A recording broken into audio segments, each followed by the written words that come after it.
Pemerintah melalui Satgas COVID-19 sudah mengeluarkan edaran mencabut aturan pemakaian masker di seluruh sarana transportasi dan fasilitas umum seperti kereta komuter lain, MRT, Transjakarta, kereta luar kota, bahkan pesawat udara dan kapal laut. Sebenarnya, memasuki akhir tahun 2022 lalu, masyarakat sudah mulai beraktivitas secara normal. Bahkan di sejumlah lokasi, aturan masker mulai longgar. Idul Fitri tahun ini pun dapat dinikmati warga dengan leluasa, termasuk sejumlah gelaran musik di tanah air yang mulai dipadati warga. Dan aturan terbaru yang berlaku sejak beberapa hari lalu ini seakan menjadi tonggak bahwa corona sudah bersahabat dengan masyarakat tanah air. Tak heran jika kemudian Presiden berencana mencabut status pandemi dan menggantinya dengan endemi. Apabila berkaca dari catatan kasus per Jumat kemarin, kasus COVID-19 di Indonesia masih sebanyak 9.948 kasus. Tercatat pula masih ada penambahan 165 kasus positif COVID-19. Sementara sebanyak 188 orang dinyatakan sembuh dan 3 orang meninggal dunia. Sudah siapkah Indonesia dengan status endemi untuk menghadapi COVID-19? Bagaimana memastikan masyarakat jika COVID-19 sudah sepenuhnya dapat diatasi, bukan bom waktu yang sewaktu-waktu dapat meledak kembali?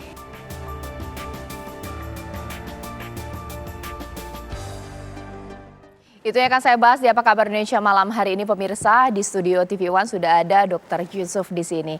Ini setelah sekian lama akhirnya saya bisa ngobrol dengan Dr. Yusuf tanpa menggunakan masker. Kalau Dr. Yusuf karena praktisi kesehatan selalu strict dengan maskernya. Itu yang memang terjadi ya Dr. Yusuf. Ini selamat datang. Yang terjadi saat ini pemirsa, di mana pemerintah sudah resmi mencabut aturan pakai masker di tempat umum bahkan juga di tempat tertutup. Tapi pertanyaannya, sudah siap atau sudahkah diputuskan Indonesia transisi dari pandemi menuju endemi? Langsung saja ya, saya akan sapa narasumber saya lewat sambungan Zoom. Sudah ada Jubir Kemenkes di sini, Dr. Syahril. Sudah tersambung juga Dr. Erlina Burhan sebagai Ketua Satgas COVID-19 dan juga epidemiolog kita ini, Pak Diki Budiman. Selamat malam Bapak-Bapak dan juga Ibu Erlina Burhan. Ya, baik. Selamat malam. Saya ingin pertama kali ke Kemenkes terlebih dahulu, pasti Dr. Syahril. Dok, banyak saat ini informasi berkembang, Presiden Jokowi akan mengumumkan status pandemi menuju endemi untuk Indonesia akhir Juni. Benarkah itu, Dok? Atau mungkin laporan dari Kemenkes ini status COVID di Indonesia ini seperti apa? Ya, terima kasih. Jadi benar berita itu telah disampaikan oleh Bapak Menteri Kesehatan. Semua laporan, ya persiapan untuk diumumkan oleh Bapak Presiden telah disampaikan oleh Bapak Menteri Kesehatan setelah berkoordinasi dengan seluruh yang terkait. Dan untuk waktu pastinya kita tetap menunggu sesuai dengan apa yang disampaikan Bapak Presiden sekitar 1-2 minggu ke depan.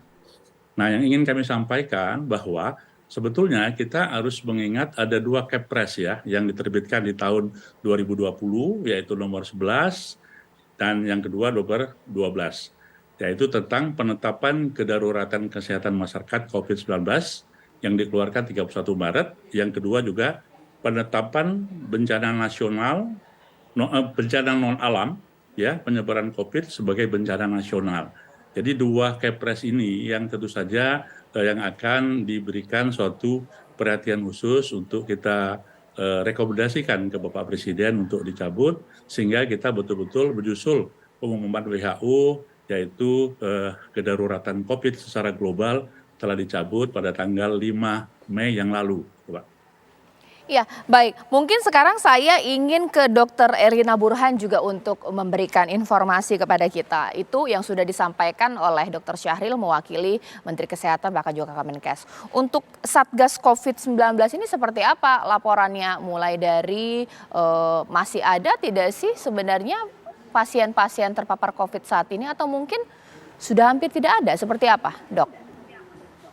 Ya, sebetulnya pasien COVID itu masih ada. Hanya saja memang sudah jumlahnya relatif stabil dan sedikit dan juga tidak banyak kasus-kasus yang berat seperti dulu yang kita khawatirkan. Jadi saya kira kalaupun kemudian pemerintah melalui Satgas mengeluarkan ketentuan bahwa boleh membuka masker, itu kami dari ID tidak berkeberatan, tapi tentu saja ada beberapa catatan karena masyarakat Indonesia itu biasanya tidak membaca secara utuh ya. Kalau mendengar boleh lepas masker, nah lalu semuanya akan membabi buta melepas masker. Padahal ada kondisi-kondisi tertentu yang sebaiknya tetap memakai masker. Contohnya kalau yang bersangkutan atau seseorang itu mempunyai komorbid sehingga sistem imunnya sedang rendah. Atau dia mungkin bergejala, batuk pilek dan lain sebagainya. Nah, untuk hal itu kami dari PBID atau saya sebagai ketua Satgas COVID PBID tetap menghimbau, merekomendasikan kepada masyarakat untuk memakai masker. Jadi memang kondisi stabil dan juga penyakitnya rata-rata ringan sehingga orang cukup beristirahat. Namun pada kelompok-kelompok tertentu, yaitu kelompok yang bergejala atau kelompok yang berisiko tertular, maka sebaiknya tetap memakai masker. Apalagi kalau di kendaraan umum misalnya yang orangnya bejibun, banyak, yang berdekat-dekatan sehingga kemungkinan tertular itu mudah. Tapi kalau Anda sehat, ya usia muda dan juga sudah divaksin sampai kepada vaksin yang keempat atau sudah booster yang kedua, itu relatif kita anggap aman untuk memang tidak lagi memakai masker. Ya, sekarang saya ke Pak Diki Budiman. Kalau dalam analisis global, sebenarnya penggunaan masker ini seperti apa? Karena ada yang menganggap bahwa sebenarnya Indonesia ini lebih lama ya, dia kemudian mencopot aturan atau menghapus aturan penggunaan masker di 2023. Ada beberapa negara bahkan di 2021, 2022. Seperti apa Pak Diki? Ya memang kita termasuk yang agak belakangan ya, bahkan di ASEAN ini kita juga relatif belakangan, walaupun di ASEAN ada yang masih menerapkan ya, seperti Vietnam nih masih mempertimbangkan nih. Singapura pun sebetulnya pada tadi seperti disampaikan Bu Elima juga beberapa kondisi ya.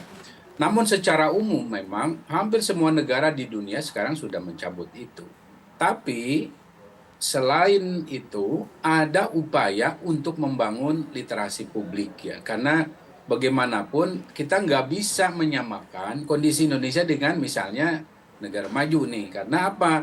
Kalau bicara masker itu bicara kualitas udara yang sudah diperbaiki gitu, yang menurunkan risiko seseorang untuk bukan hanya mendapatkan patogen di udara ya, berbentuk apa itu virus ataupun bakteri, tapi juga polutan gitu. Jadi kita harus memberikan penanaman dan juga membedakan bahwa masker ini kan sebetulnya alat untuk memproteksi manusia supaya kalau menghirup udara ini dia tidak terpapar risiko atau terekspos. Nah, ini yang tentu nggak bisa disamakan gitu dengan negara maju misalnya yang atau nggak usah jauh-jauh dengan Singapura yang kualitas udaranya sudah dia jaga gitu dan bahkan sudah dia tingkatkan, bahkan di ruang-ruang dalam misalnya kantor, gedung-gedung, itu di negara maju sudah mempertingkatkan standar kualitas udaranya dengan adanya misalnya pengukuran level CO2,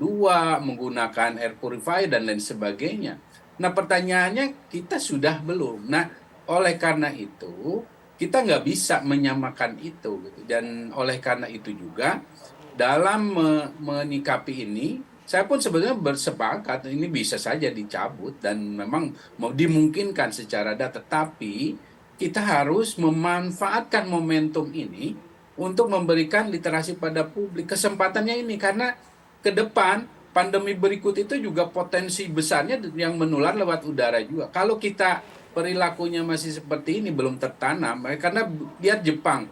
Jepang itu sudah dicabut tapi 90% penduduknya kekeh ya menggunakan atau memakai masker karena mereka tahu gitu sudah bisa mengukur diri kondisi lingkungan maupun kondisi diri maupun kondisi orang serumahnya misalnya yang rawan. Nah ini yang saya kira perlu, dan dalam kesempatan ini melalui TV One ya saya menyampaikan ini, bahwa ini bukan perkara COVID saja, tapi ini perkara, bahkan kalau bicara udara di Jakarta yang beberapa waktu belakang ini dikatakan juga polusinya tinggi, ya memakai masker kan penting gitu. Dan supaya kalau kita melihat orang memakai masker juga jangan sampai ada kalimat, apalagi itu dari misalnya jangan sampai dari pemerintah mengatakan ya kalau pakai masker itu sakit, ya jangan. Pakai masker berarti dia peduli, bahkan dia menjadi lebih mawas diri ya dalam konteks kondisi yang masih ya sebetulnya masih belum terlalu aman. Baik, mungkin sekarang saya ke Dr. Yusuf. Nah, masalah literasi ini, kita pasti beda manusia di Amerika, di negara Eropa dengan Indonesia. Dengan sudah boleh lepas masker, ini bagaimana kemudian kebiasaan? Mungkin kalau batuk ini sembarangan kah, tidak cuci tangan kah, atau bagaimana, Dok? Ya, jadi kebetulan saya bisa melihat, kebetulan saya kemarin studi ke Eropa ya, jadi saya bisa lihat literasi mereka itu, mereka sudah menganjurkan silakan mau pakai masker, oke. Tapi mereka itu di masyarakatnya sudah pinter soal teori ventilasi, durasi, dan jarak. Contoh ya, kalau di Belanda mereka tuh jarang pakai masker. Tapi di Prancis kan tuh macet tuh ya, penuh banget. Nah mereka masih pakai masker. Italia juga saya lihatin seperti itu. Artinya literasi ke masyarakat untuk melakukan protokol kesehatan dengan mengukur kemampuan kita. Jadi kalau kita misalkan seorang tua, daerah kerumunan, ya kita mesti pakai masker. Tapi kalau kita terbuka, ruang bebas, aman, tidak ada jarak yang berkerumun, ya kita aman tidak pakai masker. Jadi teori ventilasi, durasi, dan jarak itu sangat penting menurut saya. Dan saya sepakat dengan Kang Diki tadi yang menyatakan bahwa tiap negara kan punya kebijakan yang berbeda. Jadi kata kuncinya tiap-tiap daerah perlu punya kebijakan, dan kata kunci yang paling penting adalah tiap individual yang harus mengukur kesehatan dia. Kalau dia sehat banget, ya nggak usah pakai masker. Tapi kalau dia ragu-ragu, ya jangan ragu-ragu untuk tidak pakai masker. Oke, oh ya, nanti saya akan minta tanggapannya Dr. Syahril bahwa memang kebiasaan atau mungkin bagaimana masyarakat Indonesia berperilaku di masa pandemi menuju endemi ini juga paling penting. Karena ketika dicabut harus ada indikator, prokesnya harus bagus, bahkan bisa mendeteksi dini virus itu sendiri. Bisakah masyarakat Indonesia? Nanti Dr. Syahril menjawab usai jeda berikut.